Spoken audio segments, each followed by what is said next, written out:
ನಮಸ್ಕಾರ. News first ಸ್ಪೆಷಲ್ಗೆ ಸ್ವಾಗತ. ನಾನು ಚಂದ್ರಮೋಹನ್.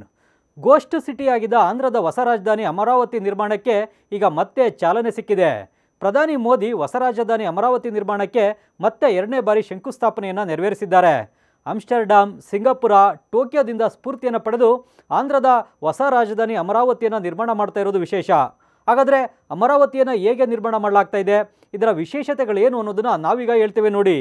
ಜಾಗತಿಕ ತಜ್ಞರು ತಯಾರಿಸಿದ ಮಾಸ್ಟರ್ ಪ್ಲಾನ್ ಡಿಸೈನ್ಗೆ ಅನುಗುಣವಾಗಿ ಆಂಧ್ರದ ಹೊಸ ರಾಜಧಾನಿ ಅಮರಾವತಿ ನಿರ್ಮಾಣವಾಗ್ತಾ ಇದೆ. ರಾಜಧಾನಿ ನಿರ್ಮಾಣಕ್ಕೆ ಭೂಮಿ ನೀಡಿದ ರೈತರನ್ನು ಒಳಗೊಂಡ ವಿಶಿಷ್ಟ ಲ್ಯಾಂಡ್ ಪೂಲಿಂಗ್ ಮಾದರಿಯನ್ನು ಅಳವಡಿಸಿಕೊಳ್ಳಲಾಗಿದೆ. ಇದೊಂದು ಗ್ರೀನ್ ಫೀಲ್ಡ್ ರಾಜಧಾನಿಯಾಗಿರಲಿದೆ. ಅಮರಾವತಿಯನ್ನು 217 ಚದರ ಕಿಲೋಮೀಟರ್ ಭೂಪ್ರದೇಶದಲ್ಲಿ ನಿರ್ಮಿಸಲಾಗ್ತಾ ಇದೆ. 2300 ವರ್ಷಗಳ ಹಿಂದಿನ ಜಮೀನ್ದಾರ್ ರಾಜ ವಶಿರೆಡ್ಡಿ ವೆಂಕಟಾದ್ರಿ ನಾಯ್ಡು ಜನ್ಮದಿನದ ಸಂದರ್ಭದಲ್ಲೇ ಅಮರಾವತಿ ನಿರ್ಮಾಣಕ್ಕೆ ಮರು ಶಂಕುಸ್ಥಾಪನೆಯನ್ನು ನೆರವೇರಿಸಲಾಗಿದೆ. ಅಮರಾವತಿ ಶಾತವಾಹನರ ರಾಜಧಾನಿಯಾಗಿತ್ತು, ಜೊತೆಗೆ ಬೌದ್ಧರ ಪ್ರಮುಖ ಸ್ಥಳವೂ ಕೂಡ ಆಗಿತ್ತು. ಆಂಧ್ರದ ಸಿಎಂ ಚಂದ್ರಬಾಬು ನಾಯ್ಡು ಅವರ ಕನಸಿನ ಕೂಸಾದಂಥ ಅಮರಾವತಿಯನ್ನು ಈಗ ಆಂಧ್ರ ಪ್ರದೇಶ ರಾಜ್ಯ ಇಬ್ಬಾಗ ಆದ ಬಳಿಕ ನಿರ್ಮಾಣ ಮಾಡಲಾಗ್ತಾ ಇದೆ. ಆಂಧ್ರ ಪ್ರದೇಶ ರಾಜ್ಯ ಇಬ್ಬಾಗವಾಗಿ ಹೈದರಾಬಾದ್ ನಗರ ತೆಲಂಗಾಣದ ಪಾಲಾದ ಬಳಿಕ ಹೊಸ ರಾಜಧಾನಿ ನಿರ್ಮಾಣಕ್ಕೆ ಚಂದ್ರಬಾಬು ನಾಯ್ಡು ನಿರ್ಧರಿಸಿದರು. 2014ರಲ್ಲೇ ಗುಂಟೂರು, ಕೃಷ್ಣಾ ಜಿಲ್ಲೆಗಳ ಮಧ್ಯೆ ಅಮರಾವತಿ ಎಂಬ ಹೊಸ ರಾಜಧಾನಿ ನಿರ್ಮಾಣಕ್ಕೆ ನಿರ್ಧರಿಸಿ ಶಂಕುಸ್ಥಾಪನೆಯನ್ನು ನೆರವೇರಿಸಿದರು. ಆದರೆ 2019ರ ಆಂಧ್ರ ವಿಧಾನಸಭಾ ಚುನಾವಣೆಯಲ್ಲಿ ಚಂದ್ರಬಾಬು ನಾಯ್ಡು ಸೋತು ಜಗನ್ಮೋಹನ್ ರೆಡ್ಡಿ ಅಧಿಕಾರಕ್ಕೆ ಬಂದಿದ್ದರಿಂದ ಅಮರಾವತಿ ನಿರ್ಮಾಣ ನೆನೆಗುದಿಗೆ ಬಿದ್ದಿತ್ತು. ಈಗ 2024ರ ವಿಧಾನಸಭಾ ಚುನಾವಣೆಯಲ್ಲಿ ಮತ್ತೆ ಅಧಿಕಾರಕ್ಕೆ ಬಂದಿರುವ ಚಂದ್ರಬಾಬು ನಾಯ್ಡು ಅಮರಾವತಿಯನ್ನು ನಿರ್ಮಿಸಿಯೇ ತೀರಬೇಕೆಂದು ಪಣ ತೊಟ್ಟಿದ್ದಾರೆ. ಆಂಧ್ರದ ಹೊಸ ರಾಜಧಾನಿಯ ಹೆಸರನ್ನು ಸೂಚಿಸಿದ್ದು ಮಾಧ್ಯಮ ದಿಗ್ಗಜ ದಿವಂಗತ ರಾಮೋಜಿರಾವ್ ಅನ್ನೋದು ವಿಶೇಷ. ಸಾಕಷ್ಟು ಸಂಶೋಧನೆಯ ಬಳಿಕ ರಾಮೋಜಿರಾವ್ ಅವರು ಹೊಸ ರಾಜಧಾನಿಗೆ ಅಮರಾವತಿ ಎಂಬ ಹೆಸರನ್ನು ಸೂಚಿಸಿದರು. ಇದಕ್ಕೆ ಸಾರ್ವಜನಿಕರಿಂದಲೂ ಮೆಚ್ಚುಗೆ ವ್ಯಕ್ತವಾಗಿತ್ತು. ಅಮರಾವತಿ ಅಂದರೆ ದೇವರ ವಾಸಸ್ಥಾನ ಎಂದರ್ಥ. ಹೊಸ ರಾಜಧಾನಿ ಅಮರಾವತಿಗೆ ರೈಲು, ರಸ್ತೆ, ನೀರಿನ ಸಂಪರ್ಕ ಚೆನ್ನಾಗಿದೆ. ವಿಜಯವಾಡ ಸಮೀಪದ ಕೃಷ್ಣಾ ಮತ್ತು ಗುಂಟೂರು ಜಿಲ್ಲೆಗಳ ಮಧ್ಯೆ ಹೊಸ ರಾಜಧಾನಿಯನ್ನು ನಿರ್ಮಿಸಲಾಗ್ತಿದೆ. ಈ ಹೊಸ ರಾಜಧಾನಿಗೆ ರೈತರು ಭೂಮಿ ಮಾಲೀಕರಿಂದ ಭೂಮಿಯನ್ನು ಬಲವಂತವಾಗಿ ಸ್ವಾಧೀನಪಡಿಸ್ಕೊಳ್ತಾ ಇಲ್ಲ, ಬದಲಿಗೆ ಲ್ಯಾಂಡ್ ಪೂಲಿಂಗ್ ಸ್ಕೀಮನ್ನು ಅಳವಡಿಸಿಕೊಳ್ಳಲಾಗಿದೆ. ಭೂಮಿ ನೀಡಿದವರಿಗೆ ಸರ್ಕಾರವೇ ವಾರ್ಷಿಕ ಪರಿಹಾರವನ್ನು ನೀಡಲಿದೆ. ಜೊತೆಗೆ ಹೊಸ ರಾಜಧಾನಿಯಲ್ಲಿ ಅಭಿವೃದ್ಧಿ ಹೊಂದಿದ ನಿವೇಶನ ಹಾಗೂ ಜಾಗವನ್ನು ಈ ಸ್ಕೀಮ್ನಡಿ ನೀಡಲಾಗುತ್ತೆ. ಲ್ಯಾಂಡ್ ಪೂಲಿಂಗ್ ಸ್ಕೀಮ್ನಡಿ 33,000 ಎಕರೆ ಭೂಮಿಯನ್ನು ಗುಂಟೂರು ಜಿಲ್ಲೆಯ ರೈತರಿಂದ ಪಡೆಯಲಾಗ್ತಿದೆ.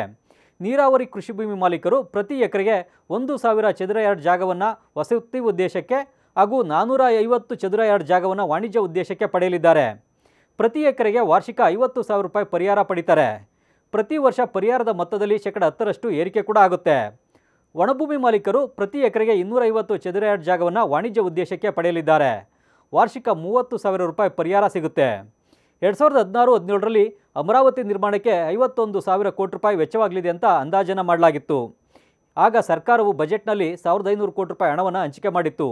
2024ರಲ್ಲಿ ಅಮರಾವತಿ ನಿರ್ಮಾಣದ ಅಂದಾಜು ವೆಚ್ಚ 64,000 ಕೋಟಿ ರೂಪಾಯಿ ಅಂತ ಹೇಳಲಾಗಿದೆ. 2024-25ರ ಬಜೆಟ್ನಲ್ಲಿ ಹೊಸ ರಾಜಧಾನಿ ಅಮರಾವತಿ ನಿರ್ಮಾಣಕ್ಕೆ 15,000 ಕೋಟಿ ರೂಪಾಯಿನ ಹಂಚಿಕೆ ಮಾಡಲಾಗಿದೆ. ಈಗ ಮತ್ತೆ ಅಂತಾರಾಷ್ಟ್ರೀಯ ಹಣಕಾಸು ಸಂಸ್ಥೆಗಳಿಂದ ಹಣಕಾಸು ನೆರವನ್ನು ಕೂಡ ಪಡೆಯಲಾಗ್ತಾ ಇದೆ. ಏಷ್ಯನ್ ಡೆವಲಪ್ಮೆಂಟ್ ಬ್ಯಾಂಕ್ ಮೊದಲ ಹಂತದಲ್ಲಿ $800 ಮಿಲಿಯನ್ ನೀಡೋದಾಗಿ ಹೇಳಿದೆ. ಇದರಲ್ಲಿ ಈಗಾಗಲೇ ಮಾರ್ಚ್ ತಿಂಗಳಲ್ಲಿ $205 ಮಿಲಿಯನ್ ಹಣವನ್ನು ನೀಡಿದೆ.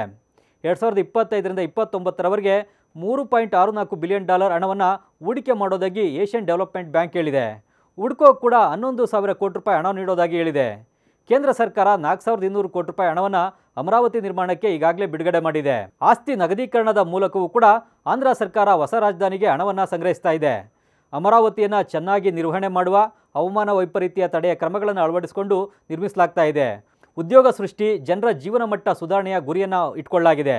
ಜನರಿಗೆ ಉತ್ತಮ ಮೂಲಸೌಕರ್ಯ, ಸಾರ್ವಜನಿಕ ಸಾರಿಗೆ, ಪ್ರವಾಹ ತಡೆ, ಜಲಮಾರ್ಗಗಳ ನಿರ್ಮಾಣವನ್ನು ಮಾಡಲಾಗ್ತಾ ಇದೆ.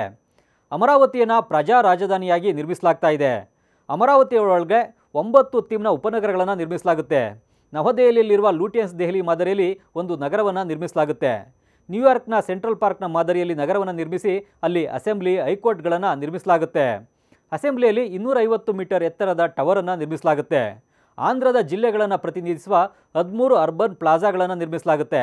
ಅಮರಾವತಿ ಒಳಗಡೆನೆ government city, justice city, knowledge ಸಿಟಿಗಳನ್ನು ನಿರ್ಮಿಸಲಾಗುತ್ತೆ. ಬಿಸ್ನೆಸ್ ಮತ್ತು ಶಿಕ್ಷಣ ಸಂಸ್ಥೆಗಳಿಗೆ ಪ್ರತ್ಯೇಕ ಸಿಟಿಗಳನ್ನು ನಿರ್ಮಿಸುವ ಪ್ಲಾನ್ ಕೂಡ ಇದೆ. ಅಮರಾವತಿಯಲ್ಲಿ 2,700 ಮೆಗಾವ್ಯಾಟ್ ವಿದ್ಯುತ್ತನ್ನು ಸೋಲಾರ್, ವಿಂಡ್, ಹೈಡ್ರೋ ಪವರ್ಗಳ ಮೂಲಕ ಉತ್ಪಾದಿಸಲಾಗುತ್ತೆ.